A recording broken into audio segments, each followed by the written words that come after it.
करो क्या? अरे बननी है पहले रुद्रमाला, बाद में विजयमाला बनती है, तब रुद्रमाला के मण के विजयमाला में ऐड होते हैं। तो रुद्रमाला का आवाहन क्यों न करें? विजयमाला का आवाहन क्यों करें?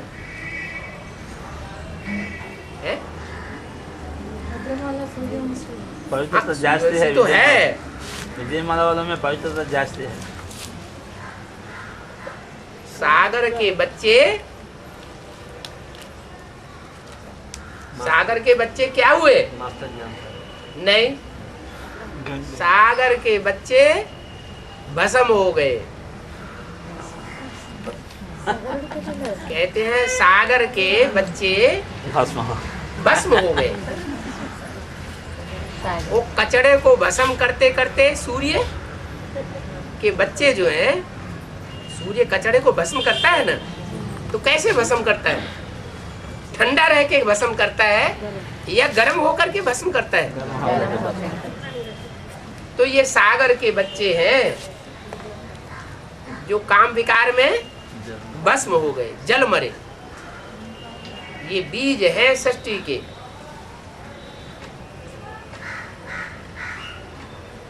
ये खाक में मिल जाते हैं। इसलिए गायन है कि दाना खाक में मिलकर गुले गुलजार होता है। दाना अगर मिट्टी में न मिल जाए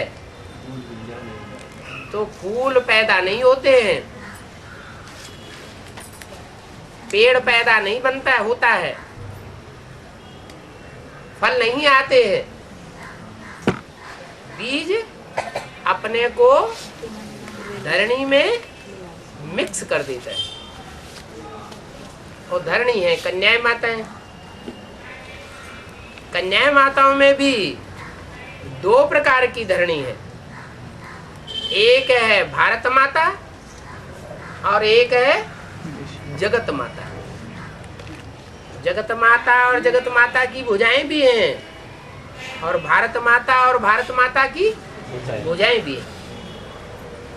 दो तरह की धरणी है, स्वदेशी और विदेशी। स्वदेशी धरणी में अगर बीज अपने को भस्म कर दे, राख बना दे, मिट्टी बना दे, मिट्टी में मिल जाए तो फायदा, या विदेशी धरणी में मिल जाए तो फायदा है? फायदा डूब जाता है, डूब जाता है। तो ये रुद्रमाला के मणके बेकार है, हैं? लेकिन भगवान बाप आते हैं तो विदेशी बन करके आते हैं, कि स्वदेशी बन के आते हैं? विदेशी बन करके आते हैं तो पहले किससे मिलते हैं? विदेशियों से मिलते हैं। उनसे कहते हैं बच्चे तुम डबल विदेशी हो, तुम डबल विदेशी मेरे को क्यों प्रिय हो? अरे खुद तो एवर प्योर है, एवर प्योर है तो पवित्र को पसंद करे, पवित्र आत्माओं को पहले उठाए, पतितों को क्यों उठाता है? हैं? पवित्र आत्मा को उठाना हैं? वो तो एवर प्योर है, उनको क्या उठाना है? पवित्र को पवित्र बनाने में कोई बड़ी बात नहीं है, लेकिन पतितों को पावन बनाना वो बड़ी बात है। तो जो रुद्रमाला के मणके जो खाक में मिल जाते हैं, सागर के बच्चे भस्म हो गए। कहाँ की यादगार है? संगम की यादगार। एक कंपिल में यादगार क्यों बन गई हैं? कंपिल में जाके यादगार क्यों कलकत्ते में बन जाती?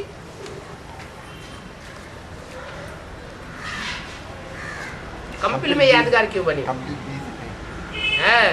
कंपिल से वो बीज, सारी सृष्टि, मनुष्य सृष्टि का बीज प्रत्यक्ष होता है। जो सारी मनुष्य सृष्टि का बीज है प्रजापिता, वो कहाँ से प्रत्यक्ष होता है?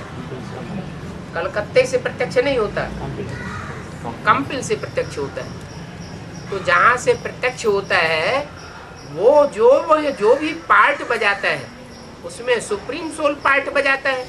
इसलिए पार्ट बजाता है,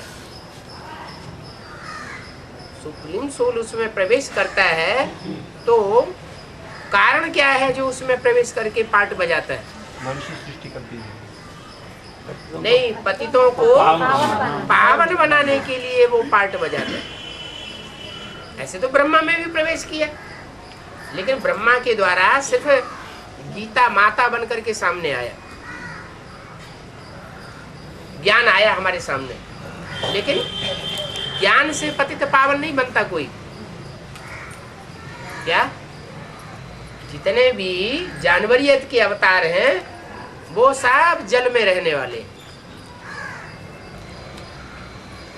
वो जल को आधार बनाते। और मनुष्य अवतार रामकृष्ण वो धरणी को आधार बनाते। तो जो धरणी को आधार बनाने वाले हैं वो निरहंकारी बनते हैं, धरणी माता को महत्व देते हैं। इसलिए निरहंकारी होने के कारण धरणी का उद्धार करने के निमित्त बनते हैं। कलयुग के अंत में सबसे ज्यादा दुर्गति किसकी होती है? माताओं की दुर्गति होती है। पृथ्वी पर पापों का बोझ कलयुग के अंत में बहुत बढ़ जाता है। तो ऐसे टाइम पर जो माताओं का मान सम्मान करता है, उस मान सम्मान के आधार पर सारी सृष्टि का कल्याण होता है। उन माताओं में भी दो प्रकार की माताएं हैं, एक विदेशी और एक स्वदेशी। या एक विदेश से प्रभावित होने वाली और दूसरी विदेशों से प्रभावित नहीं होती, प्रभावित होकर के अपनी पवित्रता को खंडित नहीं करती। तो दोनों प्रकार की जो माताएं हैं तो माताएं ना, धरणी तो है। ये तो ड्रामा बना हुआ है क्या कि स्वर्ग होगा तो नरक भी होगा, सुख होगा तो दुख भी होगा। ऐसे थोड़े ही कि सुख ही सुख सृष्टि में हमेशा चलता रहे तो ड्रामा बन जाएगा। सुख और दुख ये दोनों चलते हैं।